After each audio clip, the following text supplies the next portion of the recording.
인사드리겠습니다. 안녕하세요. 사라입니다. 네.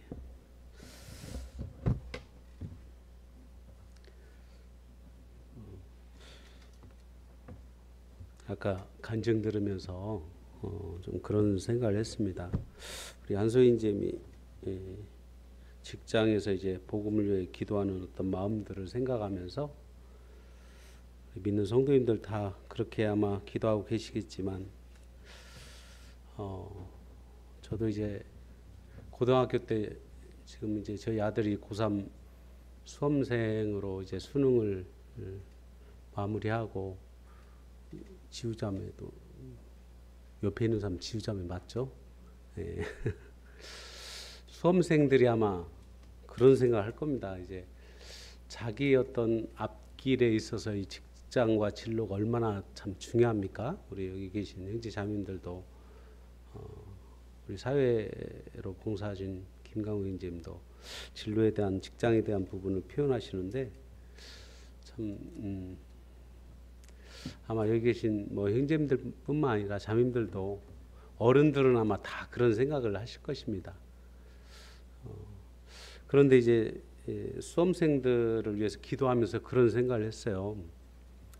제가 이제 믿고 나서 이제 고등학교 3학년 때 어떤 기도를 했냐면 제가 어떤 직장을 가지면 주님 섬기고 교회 생활을 출석하고 교회 집회에 빠지지 않고 주 예수님의 이름으로 모이는 모든 상황 가운데 함께 하는데 가장 좋은 직장입니까? 이렇게 기도를 했거든요.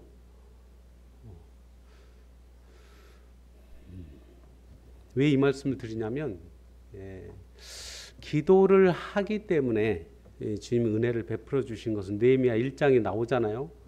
느헤미야가 종의 기도와 종들의 기도를 표현하면서 우리가 합심해서 기도함에 있어서 하나님 앞에 은혜를 구하는 그 기도 가운데 그때에 왕의 술관원이 되었다고 1장 11절에 나오는데 그 말씀을 이렇게 대할 때도 제 마음 가운데 늘 참 기도하는 가운데 우리가 주님이 뜨시면 분명히 그 부분을 이루어 주실 것입니다.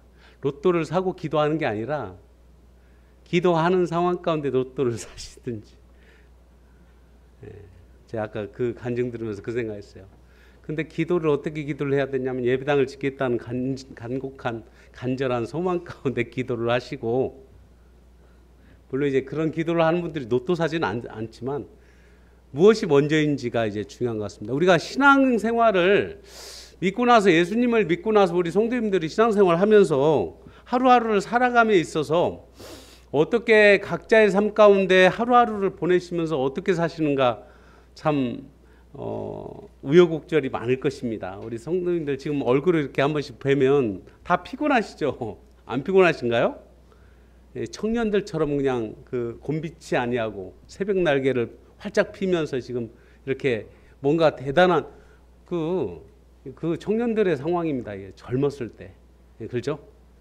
저도 이제 적은 나이는 아니라고 다른 사람들이 자꾸 얘기를 해서 제가 절실하게 느끼고 있습니다. 우리 적은 나이는 아니라고 하니까요.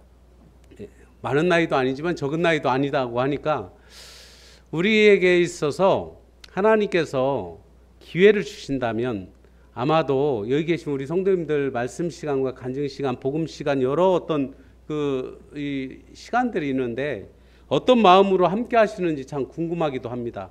저도 지금까지 신앙생활을 하면서 늘 제 마음 가운데 어떤 초심을 잃지 않으려고 주님 앞에 초심, 첫사랑을 잃지 않기 위해서 늘 마음을 바로잡고 있습니다.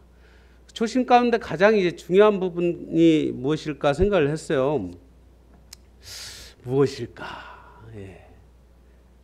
오늘 본문 말씀에도 나오는 상황인데 무엇인가 봤더니 하나님을 경외하고 하나님의 교회에서 각 성도님들을 대하고 섬김에 있어서 하나님의 사람으로 데살로니가 사람들이 하나님의 말씀을 받을 때 참으로 감사했던 그 상황이 무엇입니까? 사람의 말로 하나님의 말씀을 들으면서도 우리는 하나님의 말씀으로 듣지 아니하고 사람의 말로 들을 때가 얼마나 많은가 몰라요. 예. 강단에 쓰는 여러 지체들의 어떤 메시지나 어떤 간증이나 기도나 어떤 멘트나 여러 상황들을 대할 때 우리가 간혹 이렇게 그럴 수 있습니다. 충분히 그럴 수 있어요. 사람의 말로 받을 때가 종종 있죠. 우리가 안 그렇습니까?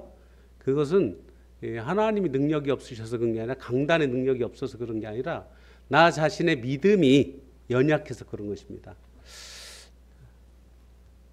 느헤미야 말씀을 이렇게 대하면서 그 부분에 대해서 계속 고민되는 지점이 있어요. 왜 이렇게 이스라엘 백성들이 범죄를 많이 했는가 그런 생각 하신가요? 성경 보시면서 그런 생각 안 하세요? 성경 보면서 특히나 구약 보세요. 그냥 하나님께서 그냥 그 모세를 통해서 고라 자손들 싹 어떻게 보면 땅이 갈라져가 다 들어갔는데도 불구하고 그 다음에 그 이스라엘 백성들이 어떤 자세를 취합니까? 납작 엎드려서 회개합니까? 아니요. 형제들을 죽였다고 더 원망하고 막 그냥 돌로 치려고 하는 그런 상황들이 있을 때 그 말씀들을 실제 상황으로 우리가 상상을 그 말씀으로만 이 말로만 보는 게 아니라 이 글로만 보는 게 아니라 그 상황을 생각할 때 너무 마음이 아픈 거예요. 그런데 그 사람들이 문제가 아니라 제가 문제더라고요. 저와 우리들은 더 이 믿음이 각박한 세상에 살고 있지 않습니까? 이스라엘 백성들을 통해서 많은 그 교훈을 받는데요. 느헤미야 오늘 5장 말씀 대하면서 한번 교훈을 받도록 하겠습니다. 느헤미야 1장부터 정말 스토리가 되게 느헤미야가 참 3차 이스라엘 그 귀환을 통해서 참 아닥사스다 왕의 그 전폭적인 지지를 얻고 정말 이 선한 사역을 함께하자는 그러한 부르심의 소망을 이스라엘 백성들과 나누고